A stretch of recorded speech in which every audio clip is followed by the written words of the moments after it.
Every manager has been there. You have this employee who is just fantastic. They're a hard worker, great attitude, super talented. But then a new problem comes up, something that's not in the manual, and they freeze up. They can't seem to connect the dots on their own. It's so frustrating, right? And it leaves you wondering, can you even teach someone how to think? And hey, this isn't just some made-up scenario. This is a real post from a manager on Reddit, and you can just feel their frustration. They tried everything, explaining the why, using the Socratic method, but nothing was landing. This manager was at a total dead end. So we're going to use this very real problem as our starting point to find a real solution.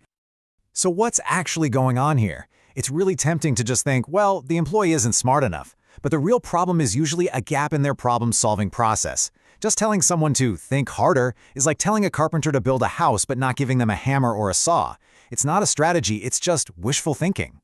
And this really gets to the heart of it. The manager on Reddit even admitted that his own job was all about on-the-fly problem-solving. But his employee, she was probably hired for implementation and likely came from jobs that rewarded her for following the script perfectly. She was conditioned to be mistake-averse. So it's not a failure of talent at all. It's a deep-seated disconnect in how they approach work. Okay, so this is where we turn things around. Critical thinking isn't some kind of magical talent you're born with. No, it's a skill. And just like any skill, it can be taught. The key is to give people a toolbox, a set of structured frameworks they can pull out whenever they're stuck on a problem. So let's peek inside this toolbox, shall we? You've got your heavy-duty power tools like DMAC, which is perfect for those really complex, data-heavy problems. Then you've got the 8D method. Think of this as the fire extinguisher. It's for when you need to contain a problem right now before you figure out what caused it. And then there's the beautiful A3 method from Toyota, which forces you to get the entire problem and solution onto a single sheet of paper. The point is, you don't have to invent a process. There are already proven roadmaps out there. But out of all those tools, we're going to focus on one in particular today. It's incredibly powerful, and it has one of the coolest backstories you will ever hear. I'm talking a literal life or death crisis in the vacuum of space. And this is where a good framework isn't just a nice-to-have, it's the only thing between life and death. When an oxygen tank exploded on Apollo 13, hundreds of thousands of miles from Earth, Mission Control didn't panic, they didn't just wing it, they pulled out a structured, systematic problem-solving method to analyze an impossible situation, and it worked. That method was called Kepner-Trego. So what is this thing exactly? Well, think of it less like a rigid formula and more like a recipe for clear thinking. The Kepner-Trego method, or KT for short, gives you a logical process to follow so you can stop guessing and start breaking down these overwhelming problems into small, manageable pieces. To make it really easy, let's just split the KT method into two big chunks. First, you've got problem analysis. That's just figuring out what the heck is actually going on. Then you have decision analysis. That's choosing the best way forward. Simple, right? Let's tackle part one. The absolute secret sauce of KT's problem analysis is this brilliantly simple idea called the IS versus IS not analysis. Instead of just vaguely describing a problem, you make a table. In one column, you write down everything the problem IS. In the next column, you write down what it could be, but IS not. This simple act forces you to see the sharp edges of the problem, and that's where the clues to the root cause are always hiding. Let me show you how this works with a classic example. The problem: flight attendants are getting a weird rash. Okay, so what is the problem? A rash. Simple. What is it not? A cough, a fever, any other kind of illness. Okay, where is it happening? On flights over water. Where is it not happening? On flights over land. Boom, that's the distinction. By asking is not, you find the critical clue. It turned out the cause was a chemical irritant in brand new life vests, which were only demonstrated on over-water flights. Okay, so you've nailed down the problem. Now what? You have to actually make a decision. This is the second half of KT decision analysis, and it starts with another really simple, powerful split: musts versus wants. Musts are your deal breakers, your non-negotiables. If an option doesn't meet a must, boom, it's gone.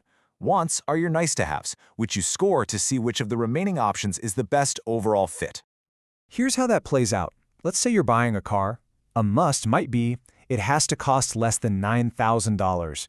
Well, look at car 4. It's over budget, gone. Instantly disqualified. We don't even think about it anymore. Then you look at your wants, like Gas mileage are a good stereo.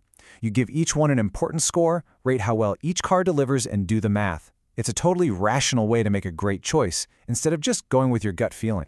So, we have these amazing structured tools. Problem solved, right? We can all go home.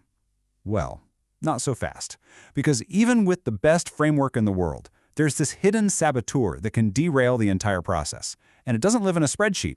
It lives in our conversations. And this leads us to the really important question. Why is it that you can teach somebody a perfect methodology, and they can follow all the steps, but they still come back with a flawed conclusion? What's the missing piece here? Well, that saboteur has a name. It's called a logical fallacy. Think of these as little traps in our reasoning. They're arguments that sound really persuasive on the surface, but when you look a little closer, you realize they're built on a totally flawed foundation. And look at the damage these things cause. An ad hominem attack, that's when you stop arguing about the idea and you start attacking the person who said it. A false dilemma is when someone says, well, we can either do A or B, when really they're options C, D, and E. And the slippery slope, that's the classic, oh, if we approve this tiny change, the whole company will collapse. These things are poison to good decision-making. And this brings us right back to our manager on Reddit. Remember? He said he thought his employee was mistake-averse. This is so key. Logical fallacies aren't just intellectual mistakes. A lot of the time, they're defense mechanisms.